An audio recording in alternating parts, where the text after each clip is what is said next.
കർത്താവിൻ്റെ അതിപരിശുദ്ധമായ നാമം വാഴ്ത്തപ്പെടുമാറാകട്ടെ. പ്രിയപ്പെട്ടവരെ, നമുക്ക് ഒരിക്കൽ കൂടി ഒന്ന് ചേർന്നിരുന്ന് പ്രാർത്ഥിക്കുവാൻ ദൈവം തന്ന സമയത്തെ ഓർത്ത് നന്ദിയോട് സ്തോത്രം ചെയ്യുന്നു. സ്തോത്രം.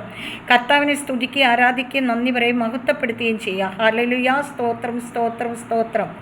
ഇന്ന് 2 വചനങ്ങളാണ് പങ്കുവയ്ക്കാൻ ആഗ്രഹിക്കുന്നത്. 119 സങ്കീർത്തനം അതിൻ്റെ 171 വാക്യം, യോഹന്നാന്റെ സുവിശേഷം 14 അധ്യായം 14 വാക്യം. ഹല്ലേലൂയ. അവിടുത്തെ നിയമങ്ങൾ എന്നെ പഠിപ്പിച്ചത് കൊണ്ട് എൻ്റെ അധരങ്ങൾ അങ്ങേ പുകഴ്ത്തട്ടെ. എൻ്റെ നാമത്തിൽ നിങ്ങൾ എന്നോട് എന്തെങ്കിലും ചോദിച്ചാൽ ഞാൻ അത് ചെയ്തു തരും. കർത്താവിൻ്റെ വചനം. ഹല്ലേലൂയ.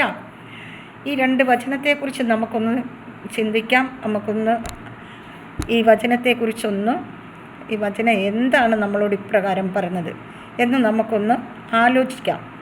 പലപ്പോഴും നമ്മൾ പലതും പല രീതിയിലും ചോദിക്കുന്നവരാണ്, പലരോടും ചോദിക്കുന്നവരാണ്. നമ്മൾ പക്ഷെ ആരോടാ ചോദിക്കേണ്ടത്? നമ്മൾ നമ്മുടെ സ്വർഗീയ പിതാവിനോട് ചോദിക്കണം. എൻ്റെ നാമത്തിൽ നിങ്ങൾ എന്നോട് എന്തെങ്കിലും ചോദിച്ചാൽ ഞാനത് നിങ്ങൾക്ക് ചെയ്തു തരും. കണ്ടോ, എത്ര കറക്റ്റായിട്ടാണ് പറഞ്ഞു തരുന്നത്. പക്ഷെ നമുക്കെന്താ, ചോദിക്കാൻ വയ്യ. നമ്മൾ ചോദിക്കുന്നത് പലരോടും ആയിരിക്കും. ചോദിക്കേണ്ടവരോട് ചോദിച്ചെങ്കിൽ മാത്രമേ നിങ്ങൾക്ക് കിട്ടത്തുള്ളൂ. ഹല്ലേലൂയ.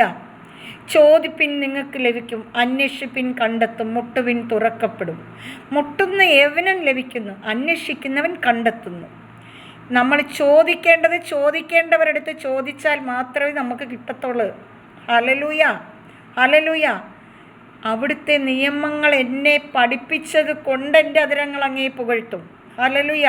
അപ്പോൾ അവിടുത്തെ നിയമം പഠിക്കണം, അവിടുത്തെ വഴിയിലൂടെ നടക്കണം. അവിടുത്തെ വഴിയിലൂടെ നടക്കുമ്പോൾ അവിടുന്ന് നമ്മളെ നേരായ വഴിയെ നടത്തിക്കൊള്ളും. അവിടുത്തെ വഴിക്ക് വളവില്ല. കാരണം വഴിയും സത്യവും ജീവനും ഞാനാണ്. എന്നിലൂടെ അല്ലാതെ ആരും എൻ്റെ പിതാവിൻ്റെ അടുത്ത് ചെല്ലത്തില്ല. അപ്പോഴെന്താ ചെയ്യേണ്ടുന്നത്? പുത്രനിലൂടെ നമ്മൾ പിതാവിൻ്റെ അടുത്ത് ചെല്ലണം. ഹല്ലേലൂയ. പുത്രനിലൂടെ പിതാവിൻ്റെ അടുത്ത് ചെല്ലുമ്പോഴാണ് പിതാവ് നമുക്ക് വേണ്ടതൊക്കെയും തരുന്നത്. ഹല്ലേലൂയ. അങ്ങനെ പിതാവിൻ്റെ കരങ്ങളിൽ നമുക്ക് പിടിക്കണമെങ്കിൽ നമ്മൾ ആദ്യം പുത്രൻ ആരാന്ന് അറിയണം.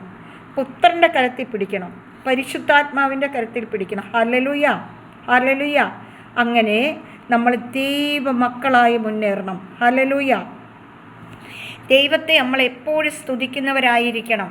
ദൈവമേ, ഞാൻ എൻ്റെ എല്ലാ തകർച്ചകളെയും പ്രതി ഞാൻ അങ്ങേ ആരാധിക്കുന്നു, സ്തുതിക്കുന്നു, അങ്ങേക്ക് നന്ദി പറയുന്നു. എൻ്റെ എല്ലാ ഉയർച്ചകളെയും പ്രതി ഞാൻ അങ്ങേ ആരാധിക്കുന്നു, സ്തുതിക്കുന്നു, അങ്ങേക്ക് നന്ദി പറയുന്നു. എൻ്റെ എല്ലാ വേദനകളെ പ്രതി ഞാൻ അങ്ങേ ആരാധിക്കുന്നു, സ്തുതിക്കുന്നു, അങ്ങേക്ക് നന്ദി പറയുന്നു. ഇങ്ങനൊന്നും നമ്മൾ പ്രിയപ്പെട്ടവരെ, നമ്മുടെ ദൈവത്തെ ഒന്ന് സ്തുതിക്കേ. ഹല്ലേലൂയ. ഞാൻ എൻ്റെ എല്ലാ പ്രിയപ്പെട്ടവരെ ഓർത്ത് പ്രാർത്ഥിക്കുന്നു. ഈ വചനങ്ങളെല്ലാം നിങ്ങളെ ശുദ്ധീകരിക്കട്ടെ.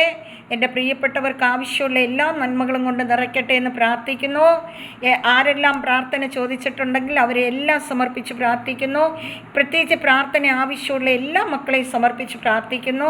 ദൈവമേ, അവരുടെ മേൽ അങ്ങയുടെ ശക്തമായ കരം നീട്ടി അവരെ അനുഗ്രഹിക്കണമേ, വിശുദ്ധീകരിക്കണമേ, അവർക്ക് ആവശ്യമായ നന്മകൾ കൊണ്ട് നിറയ്ക്കണമേ എന്ന് പ്രാർത്ഥിക്കുന്നു.